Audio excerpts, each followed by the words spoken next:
Hey guys, welcome to a new video. My name is Ark, and I want to show you guys a build that I think will be great for boss killing in this new and upcoming league. So what we have here is a Stormbrand Assassin. I would recommend transferring into this from Freezing Pulse after you get far enough into maps to where you can start bossing, and I will have a short montage for you guys now.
Alright, so now after the montage, as you guys can see, this did pretty good on most of those first bosses that you're going to be fighting. The only one that I did not show on there was Chimera. Chimera, this build is not very tanky, so Chimera did kill me, I think, once during the fight. It wasn't very clean, and I was also having some texture streaming, so all the monsters were T-posing around, so I left that one out. But let's look at the gear real quick. So, 2 void batteries, which you should be able to get after a few days. Just a tabula rasa, level of socketed AoE gems. Now, I did switch out 2 items throughout this. I think I only fought 2 bosses with the other, or with this gear. Before this, I had this pair of gloves, just some resist and life, and a little bit of spell damage, and then just a ring with resists, life, and that's pretty much it. And I switched it out for Malachi's Artifice with Summon Flame Golem to get that elemental equilibrium, which is what gave me some good boss damage on them afterward. So, as you guys can see, it's fairly straightforward gear. We're going to go into the PoB now so you guys can see everything a little bit more in depth. So let's check that out now. As you guys can see, this is the tree currently that I'm using. This is how we're going to run this. So once you switch over, the tree is fairly close to this already. The only things you're going to work your way toward is over here for Runebinder to get the additional brand attached to enemies. And if you saw the Freezing Pulse video, you will see a video link at the end, so please be sure to click on that if you haven't seen that video first, because that's what I would switch this into afterward. Or that's what I would put into this one afterward. So, Militant Faith Jewel to get you guys the Inner Conviction for the more spell damage. Now, this is a very strong thing. Now, one thing I also didn't have for most of this video was actually this Watcher's Eye. If you saw the Elder kill in the montage, you'll see that this dropped. It actually ended up being a crit strike chance while affected by Wrath, so I just grabbed that as well. Pretty nice to find that right then and there. So, this is the tree. It's pretty generic for a Stormbrand Assassin. You're going to want to go for power charges and get all of those on the tree. And now that I am level 89 with this build, the last things I would grab are jewel sockets and a little bit more life, just so I could personally feel a little bit more comfortable. So let's go over into the skills and show you guys what I have here. So for Stormbrand, I put Power Charge on critical, Swift Brand, Controlled Destruction, Hypothermia, and Concentrated Effect. This is the actual gear that I am using, and it's pretty good.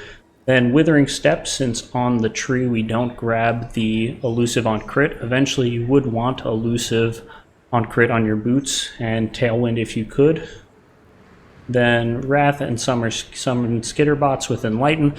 I actually tried Herald of Thunder, but Skitterbots actually guaranteeing that shock is actually better. And then the Summon Flame Golem for the Malachi's Artifice. And then just movement skills, and I have Assassin's Mark on hit on a ring. Now, you could switch this out and self-cast Assassin's Mark. I think that would be better for bossing. So that's definitely something I would recommend. Let's go into the items here, and I'll show you guys what we are using. Actually, forgot to put those on.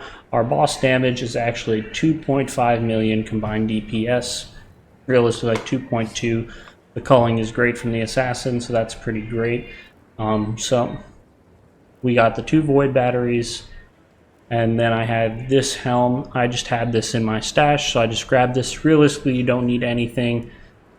The most important things that I would get from this is the lightning damage to spells. Nearby enemies have -9 to lightning res, and then life. Since I already had this for an old Divine Ire build that I had, I just threw this on there. Then the Tabula Rasa. Even if you don't have a Tabula with +2, I can show you guys right now. Tabula, we add that to the build. You switch that, you still have just about 2 million Shaper DPS right there. Then I threw these gauntlets on. They're really nothing, just life and resists. And then I crafted the 25% increased damage during any flask effect. Replica Inyas is great. All the extra increased damage that you get from this is nice, and the movement speed, you can't go wrong with that either. So I would say this is pretty good, especially for those early days in League start. Then Ephemeral Bond for the amulet. Just res, crit multi if you gained a power charge recently, and then flat lightning damage. for power charges, which is also really good for what we are doing. Then here's the Assassin mark when you hit a rare unique enemy, great for bossing. Malachi's Artifice for the elemental equilibrium, just a resist belt with life, and a jewel for that in there, which also gets us onslaught. And then flasks, you're going to want to get that instant recovery life flask. It's very important for a build like this because you will get chunked down a lot even when you're mapping. It's not the strongest mapper, so it's great to have something like this. Cinder Swallow, can't go wrong with this as well. The mana recovery, the life recovery, and it's just overall great flask, and it gives you onslaught as well. And then just a diamond flask to get that crit chance lucky with a little bit of movement speed since I'm not using a Quicksilver flask. Edziri's Promise, can't go wrong with this one either. I actually ended up finding this during this as well. The other one I had before was not a perfect roll. This one is, so I switched over to this one, and then Enduring Mana Flask just to make sure that you never run out of mana. Now, the only jewel I had previously was just the Militant Faith, but like I said, I did find the Watcher's Eye during the runs, and it was actually pretty lucky. So, that's the gear for this build, guys. I hope you guys enjoyed that very much. Let me know what you think down below. Don't forget to like and subscribe to the channel if you want to see more content. I'm also going to start doing some small gambling videos as well as some things closer to league start to show you what you should be doing in every league start every time to maximize not only getting through the story faster, but also getting your map completion done as quick as possible. So thanks again for joining me, and don't forget to keep grinding.